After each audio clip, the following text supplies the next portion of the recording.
E eu quero contar a vocês também, falando em PSB, né, que o vice-presidente da República, Geraldo Alckmin, tem vivido uma certa pressão ali, porque como partido ele oferece apoio nas eleições municipais para Tabata Amaral, ao mesmo tempo em que o PT quer concentrar forças totais do governo e dos integrantes do governo na candidatura de Guilherme Boulos, de provavelmente Marta Suplicy, para a capital aqui em São Paulo. Então, ele já está dividido nisso.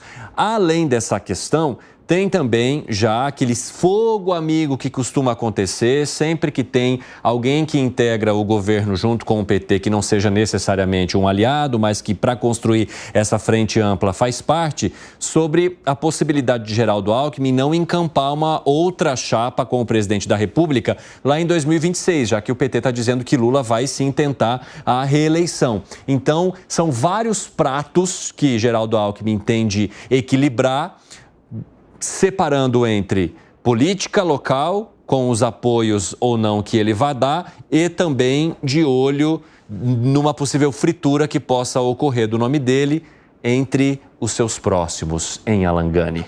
Pois é, e não é a primeira rusga do PSB com o PT, a gente viu isso com o ministro Márcio França, agora também envolvendo o Geraldo Alckmin. Agora, eu acho muito, mas muito improvável, mesmo que o presidente Lula saia para uma reeleição, o Alckmin ser novamente o seu vice. Eu acho que o Alckmin, nesse movimento de vice-presidente que ele aceitou, tem muito mais a ver com uma sobrevivência política da carreira dele, a falta de espaço no PSDB, e agora o nome dele volta aos holofotes como vice-presidente e também como ministro, para tentar, e aí concordo com o que o Dávila trouxe aqui ontem, né?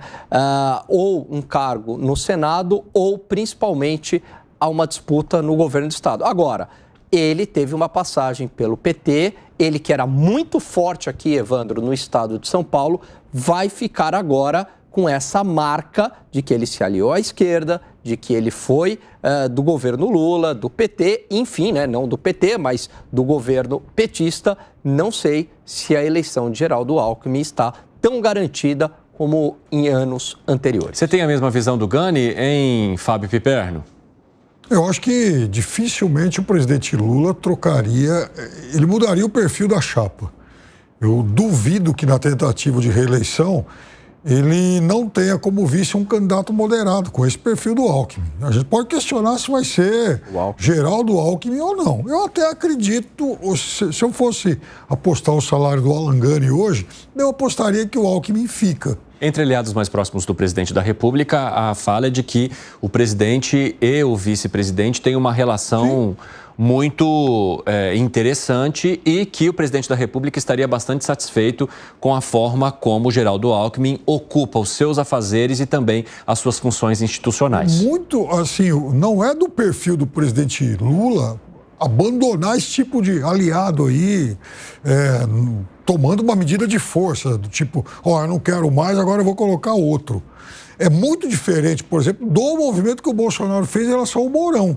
Eles não tinham boa relação pessoal, né? E todo mundo, enfim, o país sabia disso. Sim, houve uma cisão ali entre... Houve uma cisão muito cedo. Agora, no caso de Lula e Alckmin, olha, hoje é muito difícil acreditar nisso. Dávila? Eu discordo. Eu acho que é muito pouca a chance do Geraldo Alckmin continuar sendo vice de Lula. Inclusive... Por quê, Dávila? Porque eles têm uma ótima relação. Mas, evidentemente, Geraldo Alckmin não tem uma boa relação com o PT, né? Tem uma boa relação, é uma relação pessoal com o Lula. E aí eu vejo que o Lula, apoiando o Geraldo Alckmin para disputar o governo do Estado de São Paulo, tem uma chance de emplacar, inclusive, o seu vice no governo do Estado de São Paulo, que o PT nunca chegou. Então, isso pode chegar pela porta dos fundos, que é com o Geraldo Alckmin, não é uma má coisa. Então, assim, segundo ponto é que esta eleição municipal aqui, o PSB quer fortalecer a Tabata Amaral para a Tabata sair muito grande dessa eleição e poder ser uma grande puxadora de votos para a Câmara em 2026. Então, o PSB não pode abrir mão da Tabata hoje, porque ela é, na verdade, essa grande puxadora de votos para o partido, para a legenda em 2026. E isso é importante para os projetos de Geraldo Alckmin e do partido. E ainda tem um terceiro ator nesse PSB paulista, que é o Márcio França. Então, aí como é que vai acomodar o Márcio França? Provavelmente o Márcio França vai querer pleitear em alguma vaga para Senado, tal, para sair como o senador da esquerda aqui. Mas isso é uma briga enorme que vai ter com o PT, porque o PT também vai querer um nome aí. Mas, no fundo, eu acho que o espaço para o Geraldo Alckmin é muito maior disputando o governo do Estado de São Paulo do que indo para a reeleição só com o aval do Lula e sem o aval do PT. Mas tem uma coisa aí, Dávila. O aval do Lula, ele é, obviamente, o que mais conta e o que mais decide no partido. E vamos imaginar Lula e Tarcísio populares em 2026. Aí temos duas raposas políticas, o Lula de um lado e o Kassab do outro. O Kassab já emitiu vários sinais de que é melhor o Tarcísio se concentrar na reeleição em 26. Da mesma forma que o Lula vai olhar para São Paulo e falar, bom, gostaria muito de ter alguém como o Geraldo aí. Porém, governador local é popular. Então, até para preservar o Alckmin, deixa ele aqui, porque lá ele não vai conseguir. Mas é exatamente aquilo que eu falei. Eu não sei se essa eleição do Alckmin, caso ele saia governador, era tão garantida. Eu acho que não. Muito difícil. Também acho que não. Já, muito difícil. Acabou. Muito difícil. Acabou. Mas o problema é o seguinte, que endossar ou não ter um candidato competitivo contra Tarcísio em São Paulo é endossar o candidato do Bolsonaro para continuar sendo governador de São Paulo. E isso é inaceitável pelo PT.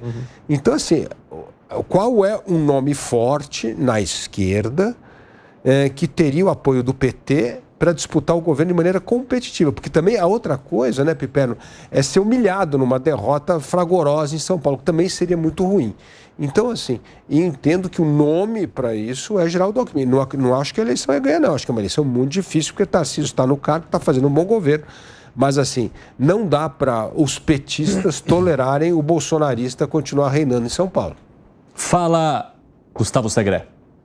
Me parece que a jogada estratégica do Lula pode ser de mestre, porque eu compartilho a ideia de que Alckmin iria mais para candidato ao governo de São Paulo do que manter a mesma chapa. Até porque devemos lembrar, e a nossa audiência com certeza lembra, que o Alckmin, na época atrás, ele mencionou que o PT voltaria para a cena do crime. Estamos falando de alguém que era oposição ao PT e ao presidente Lula. E, de repente, por esses valores confusos e memórias seletivas que tem alguns políticos, isso ficou por aí, ficou pelo anecdotário, e aí não tem problema o que foi dito de mim, o que eu disse de outro, vamos trabalhar em conjunto, e aí foi criada essa chapa presidencial, Lula e Alckmin. Mas eu, nessa visão de que às vezes venho do futuro, quando venho para a Argentina, eu tenho uma sensação de que o Alckmin vai ser-se candidato ao governo de São Paulo, porque se perde, o Lula tirou o Alckmin do meio e não se incomoda mais com ele. Não precisa colocar ele, se for o caso da chapa de eventual reeleição do Lula, mas eu continuo pensando que o Lula não vai ser candidato à reeleição, e quem será candidato será a primeira-dama Janja. Agora, o Dávila trouxe um ponto que é bastante interessante. É mais fácil achar um vice-presidente para preencher a vaga do que alguém disputando o governo de São Paulo e alguém competitivo. Exatamente.